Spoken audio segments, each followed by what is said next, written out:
વડોદરા શહેરના ફતેગંજ વિસ્તારમાં રહેતા યુવકે 9મા માળેથી પડતું મૂકી આપઘાત કરી લીધા હોવાનું સામે આવ્યું છે।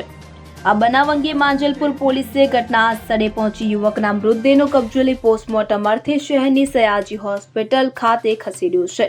બનાવ અંગે સીસીટીવી પણ સામે આવ્યા છે। મળતી જાણકારી અનુસાર શહેરના ફતેગંજ વિસ્તારમાં રહેતો અને માંજલપુર વિસ્તારમાં લોન્ડ્રીની દુકાન ધરાવતો યુવકે ડ્રીમ આઇકોનિયાના બિલ્ડિંગના 9મા માળેથી અગમ્ય કારણોસર પડતું મૂક્યું હતું। આ યુવક 45 વર્ષીય બ્રિજેશ દશરથભાઈ પરદેશી કે જે શહેરના ફતેગંજ વિસ્તારમાં આવેલા ડોવી શહેરીમાં તેઓના માતા પિતા સાથે રહેતા હોવાનું સામે આવ્યું છે।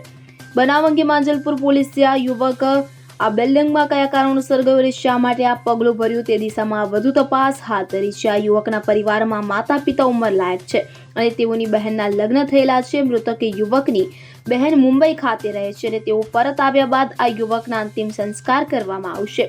હાલમાં માંજલપુર પોલીસે આ યુવકે કરેલી આત્મહત્યા પાછળનું કારણ શું છે તે જાણવા પોસ્ટમોર્ટમ અંગેની કાર્યવાહી હાથ ધરી।